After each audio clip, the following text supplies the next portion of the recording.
Welcome বন্ধুরা। তো আজকে আমি বাংলা সাহিত্যের আধুনিক যুগের সূচনা পর্ব নিয়ে একটু আলোচনা করব। আধুনিক যুগের সূচনা পর্ব। আধুনিক যুগ যে সূচনা পর্ব নিয়ে এই যে আধুনিক যুগ, তো আধুনিক যুগ জানতে হলে প্রথমে আমাদের জানতে হবে যে ভারতচন্দ্রের মৃত্যু কবে হয়। কবি ভারতচন্দ্রের মৃত্যু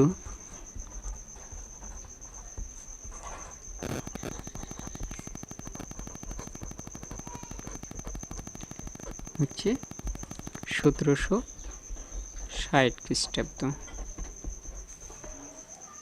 আর এই 1760 খ্রিস্টাব্দ হচ্ছে তোমার মধ্যযুগের সমাপ্তি, কিন্তু এটাকে 1760 না ধরে সাধারণত ধরা হয় 1800 খ্রিস্টাব্দ।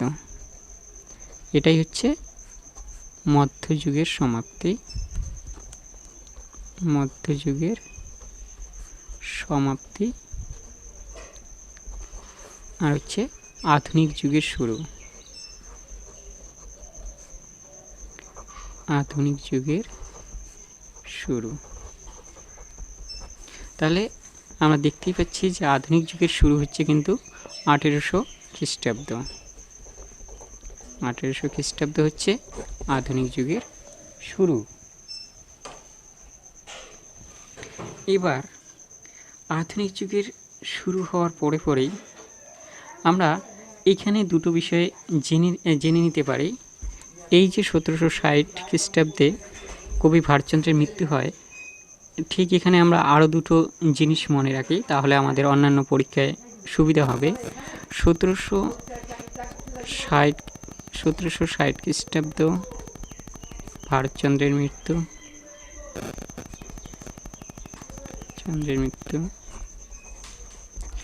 এবার হচ্ছে 1757 খ্রিস্টাব্দে কিন্তু হয় পানিপথের যুদ্ধ।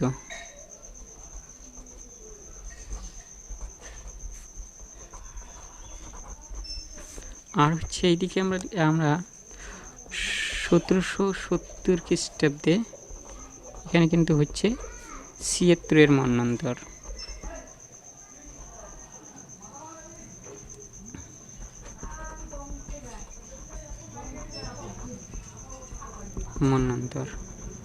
এই যে আমরা এগুলো জেনে নিলাম, কারণ হচ্ছে এগুলো আমাদের একটা সিকোয়েন্স, অর্থাৎ ধারাবাহিকভাবে কিন্তু আমাদের সালগুলোকে মনে রাখতে সাহায্য করবে। কিন্তু এখানে আমার মূল উদ্দেশ্য হচ্ছে কিন্তু 1800 খ্রিস্টাব্দে, এই যে 1800 খ্রিস্টাব্দ, এটাই হচ্ছে কিন্তু আধুনিক যুগের সূচনা। আধুনিক যুগের সূচনা। আধুনিক যুগের সূচনা। তো এবার এই যে আধুনিক যুগের সূচনা, এখানে প্রথমেই আমাদের বলতে হয় ফোর্ট উইলিয়াম কলেজের কথা। Fort William college.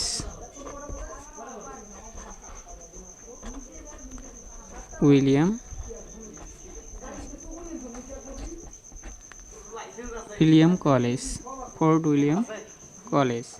এটি স্থাপিত হয় কবে? এটি স্থাপিত হয় কিন্তু 1800 খ্রিস্টাব্দে 10ই জুলাই। 1800 খ্রিস্টাব্দ 10ই জুলাই। তো 1800 খ্রিস্টাব্দে 10ই জুলাই কিন্তু ফোর্ট উইলিয়াম কলেজ স্থাপিত হয়। ফোর্ট উইলিয়াম কলেজ স্থাপিত হওয়ার পর এখান থেকে কতগুলো বই প্রকাশিত হয়, ঠিক আছে? তো এই বইগুলো আমাদের কম বেশি মনে রাখতে হবে। আমি কয়েকটি যেগুলো মনে না রাখলেই নয়, অর্থাৎ ইম্পর্টেন্ট, সেই বইগুলো কিন্তু আমি এখানে উল্লেখ করছি। তার মধ্যে একটি হচ্ছে যেমন কথোপকথন।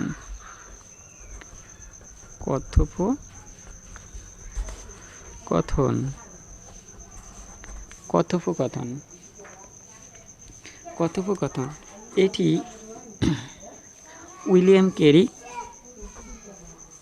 উইলিয়াম কেরির লেখা। এটা হচ্ছে কত খ্রিস্টাব্দে প্রকাশিত হয়? 1801। 1801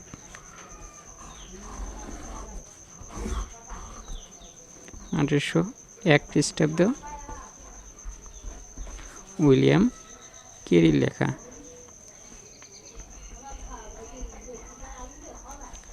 উইলিয়াম কেরি। তারপর এইখানে এই বইটি কিন্তু খুবই একটি গুরুত্বপূর্ণ বই, যেটা আমাকে মনে রাখতে হবে। এটি 1801 খ্রিস্টাব্দে প্রকাশিত হয়। এরপর আসতেছে কেরি সাহেবের একজন মুন্সি ছিলেন, এই উইলিয়াম কেরি, ইনার একজন মুন্সি ছিলেন। মুন্সি ছিলেন যিনি কি করতেন? দোভাষীর কাজ করতেন। দোভাষীর কাজ করতেন। যিনি দোভাষীর কাজ করতেন। এই উইলিয়াম কেরি একটি বই লেখেন, যেটা হচ্ছে রাজা প্রতাপ। উইলিয়াম কেরির মুন্সি যিনি দোভাষীর কাজ করতেন, তিনি একটি বই লিখেছিলেন, যেটা হচ্ছে রাজা প্রতাপাদিত্য চরিত্র। রাজা প্রতাপাদিত্য চরিত্র।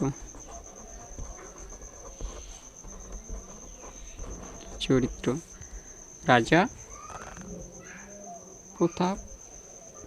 প্রতাপাদিত্য চরিত্র। এটা হচ্ছে প্রকাশিত হয়েছে কত? এটাও কিন্তু 1801 খ্রিস্টাব্দে। কে লিখেছেন?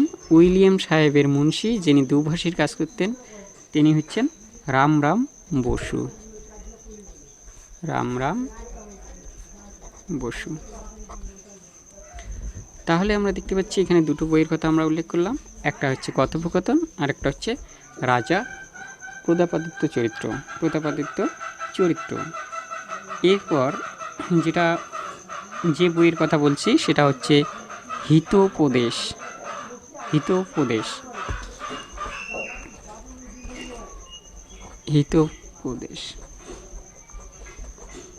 এই হিতোপদেশ যে বইটি, এটি 1802 খ্রিস্টাব্দে প্রকাশিত হয়। এটি লিখেছেন গোলকনাথ শর্মা। গোলকনাথ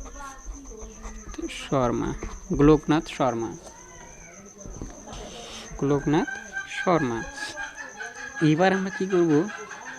আরেকটা বই আমরা জানব, যেটা হচ্ছে কি ভারতবর্ষের রাজাদের ইতিহাস নিয়ে।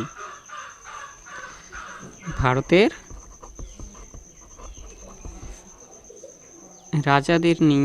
রাজাদের ইতিহাস নিয়ে একটি বই প্রকাশিত হয়। ইতিহাস নিয়ে একটি বই প্রকাশিত হয়। সেটি হচ্ছে কি? রাজাবলী। এই রাজাবলী প্রকাশিত হয় কিন্তু 1808 খ্রিস্টাব্দে। এটি কে রচনা করেন?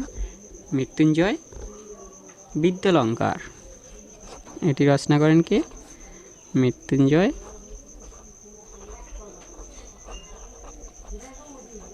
বিদ্যালঙ্কার।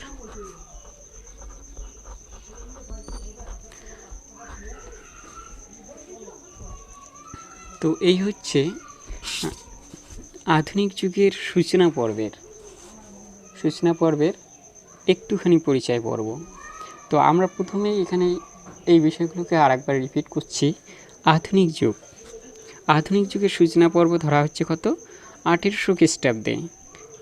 1760 খ্রিস্টাব্দে মধ্যযুগের সমাপ্তি, আর 1800 খ্রিস্টাব্দে কিন্তু মধ্যযুগের শুরু হচ্ছে। আর 1800 খ্রিস্টাব্দ থেকে যত দিন চলে যাবে সেটাই হবে কিন্তু আধুনিক যুগ। এরপর এই সময় আমরা কয়েকটা তারিখ মনে রাখলাম, সেটা হচ্ছে 1757 পানিপথের যুদ্ধ, 1760 খ্রিস্টাব্দ ভারতচন্দ্রের মৃত্যু এবং 1770 খ্রিস্টাব্দ 76-এর মন্বন্তর। যাই হোক, এবার 1800 খ্রিস্টাব্দ হচ্ছে আধুনিক যুগের সূচনা পর্বে। এই সূচনা পর্বে প্রথমেই যে বাংলা ভাষার যে বিকাশ শুরু হচ্ছে কিন্তু ফোর্ট উইলিয়াম কলেজকে কেন্দ্র করে। ফোর্ট উইলিয়াম কলেজ স্থাপিত হয় 1800 খ্রিস্টাব্দে 10ই জুলাই। ফোর্ট উইলিয়াম কলেজ স্থাপিত হলো। এবার এখান থেকে কতগুলো বই প্রকাশিত হতে লাগলো, মুদ্রিত হতে লাগলো। যেমন কথোপকথন 1801 খ্রিস্টাব্দে, যেটি উইলিয়াম ক্যারি রচনা করেছেন। এরপর উইলিয়াম ক্যারির মুন্সি, যিনি দোভাষীর কাজ করতেন, সেই রামরাম বসু কী করলেন, আরেকটি বই লিখলেন, সেটা হচ্ছে রাজা প্রতাপাদিত্য চরিত্র, যেটি 1801 খ্রিস্টাব্দে প্রকাশিত হয়। 1801 খ্রিস্টাব্দে প্রকাশিত হয়। এরপর আসছে হিতোপদেশ। এটি 1802 খ্রিস্টাব্দে গোলকনাথ শর্মা প্রকাশ করেন। এটি প্রকাশিত হয়, যেটি রচনা করেন গোলকনাথ শর্মা। ভারতের রাজাদের ইতিহাস নিয়ে একটি বই প্রকাশিত হয়, সেটি হচ্ছে রাজাবলী, যেটি মৃত্যুঞ্জয় বিদ্যালঙ্কার রচনা করেন। তো এই হচ্ছে আজকের বিষয়। অবশ্যই চ্যানেলটি সাবস্ক্রাইব করে সাথে থাকবেন, এই আশা রাখছি। ধন্যবাদ।